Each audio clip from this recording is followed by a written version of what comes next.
ನಮಸ್ತೆ ಫ್ರೆಂಡ್ಸ್, ಇವತ್ತೊಂದು ಜುನ್ಕದ ರೆಸಿಪಿ ಹೇಳ್ತಾ ಇದ್ದೀನಿ. ಮೊದಲಿಗೆ ಒಂದು ಕಡಾಯಿ ಇಟ್ಟಿದ್ದೇನೆ. ಅದರಲ್ಲಿ 3 ಟೇಬಲ್ ಸ್ಪೂನ್ ಎಣ್ಣೆ ಹಾಕಿದ್ದೀನಿ. ಎಣ್ಣೆ ಸ್ವಲ್ಪ ಜಾಸ್ತಿನೇ ತೊಗೊಂಡಿದ್ದೀನಿ.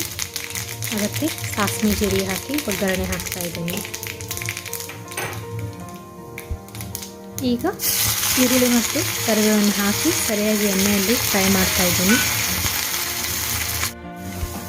ಇದಕ್ಕೆ ಸ್ವಲ್ಪ ಅರಿಶಿನ ಪುಡಿ ಹಾಕಿ 1 ನಿಮಿಷ ಪ್ಲೇಟ್ ಮುಚ್ಚಿ ಸರಿಯಾಗಿ ಇದನ್ನು ಇನ್ನೊಂದು ಬೇಯಿಸ್ಕೊಳ್ತಾ ಇದ್ದೀನಿ ಸರಿಯಾಗಿ. ಈಗ ಈರುಳ್ಳಿ ಎಣ್ಣೆಯಲ್ಲಿ ಸರಿಯಾಗಿ ಬೆಂದಿದೆ. ಈಗ ರುಚಿಗೆ ತಕ್ಕಷ್ಟು ಉಪ್ಪು ಹಾಕ್ತಾ ಇದ್ದೀನಿ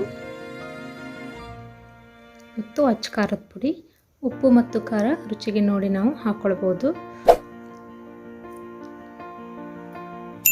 ಸರಿಯಾಗಿ ಕಲಸಿ ನಾನು ಇದರಲ್ಲಿ ಸ್ವಲ್ಪ ಹುಣಸೆಹಣ್ಣು ರಸ ಕೂಡ ಹಾಕ್ತಾ ಇದ್ದೀನಿ.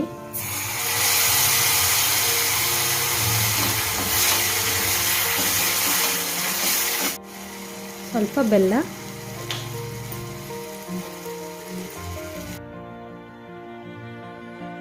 ಇದಕ್ಕೆ ನಾನು ಸ್ವಲ್ಪ ಕಡಲೆ ಹಿಟ್ಟನ್ನು ಹಾಕ್ತಾ ಇದ್ದೀನಿ. ಒಮ್ಮೆಲೆ ಕಡಲೆ ಹಿಟ್ಟು ಹಾಕಿ ಕಲಿಸ್ತಾ ಇಲ್ಲ, ಸ್ವಲ್ಪ ಸ್ವಲ್ಪ ಹಾಕಿ ಕಲಿಸ್ತಾ ಇದ್ದೀನಿ. ಇದನ್ನು ಗಂಟು ಆಗಲಾರ್ದ ಹಾಗೆ ಕಲಿಸ್ತಾ ಹೋಗಬೇಕು. ನಾನಿಲ್ಲಿ ಟೀ ಕುಡಿಯೋ ಲೋಟ ಇರುತ್ತಲ್ಲ, ಅದರಷ್ಟು 2 ಲೋಟದಷ್ಟು ನೀರು ಹಾಕ್ತಾ ಇದ್ದೀನಿ. ಸ್ವಲ್ಪ ಸ್ವಲ್ಪ ಆಗಿ ಹಾಕ್ತಾ ಇದ್ದೀನಿ, ಒಮ್ಮೆ ಎಲ್ಲ ನೀರು ಹಾಕ್ತಾ ಇಲ್ಲ. ಈಗ ಸ್ವಲ್ಪ ಕಡಲೆ ಹಿಟ್ಟನ್ನು ಹಾಕಿ ಸರಿಯಾಗಿ ಕಲಿಸ್ಕೊಳ್ತಾ ಇದ್ದೀನಿ.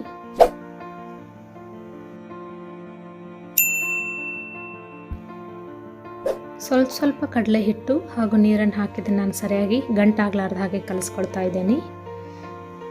ತಿಳಿ ಜಾಸ್ತಿ ಬೇಕಾದರೆ ನೀರು ಜಾಸ್ತಿ ಹಾಕ್ಕೊಳ್ಬೇಕು ಫ್ರೆಂಡ್ಸ್. ಈಗ ಇದನ್ನು ಸರಿಯಾಗಿ ಕಲಸಿ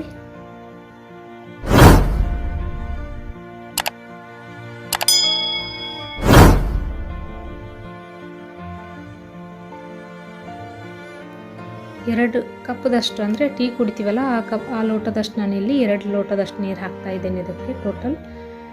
ಈಗ ಇದನ್ನು ಸರಿಯಾಗಿ ಕಲಿಸ್ಕೊಳ್ತಾ ಇದ್ದೀನಿ. ಇದರಲ್ಲಿ ಜುನ್ಕದಲ್ಲಿ ಹಲವಾರು ವಿಧಗಳಿವೆ ಫ್ರೆಂಡ್ಸ್. ಅದರಲ್ಲಿ ಇದೊಂದು ನನಗೆ ಈಸಿ ಅನಿಸಿದ ರೆಸಿಪಿ ನಿಮ್ಮ ಜೊತೆ ಶೇರ್ ಮಾಡ್ಕೊಳ್ತಾ ಇದ್ದೀನಿ.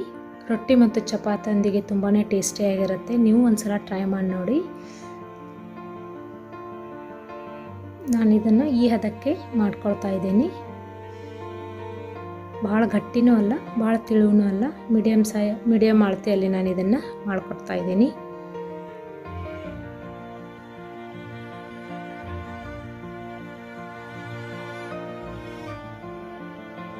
ಈಗ ಒಂದು ಪ್ಲೇಟ್ ಮುಚ್ಚಿ 1 ನಿಮಿಷ ಇದನ್ನು ಸರಿಯಾಗಿ ಬೇಯಿಸ್ಕೊಳ್ಬೇಕು. ಸರಿಯಾಗಿ ಬೆಂದಿದೆ. ಮೇಲೆ ಸ್ವಲ್ಪ ಕೊತ್ತಂಬರಿ ಹಾಕಿ ಸರಿಯಾಗಿ ಕಲಿಸ್ಬೇಕು.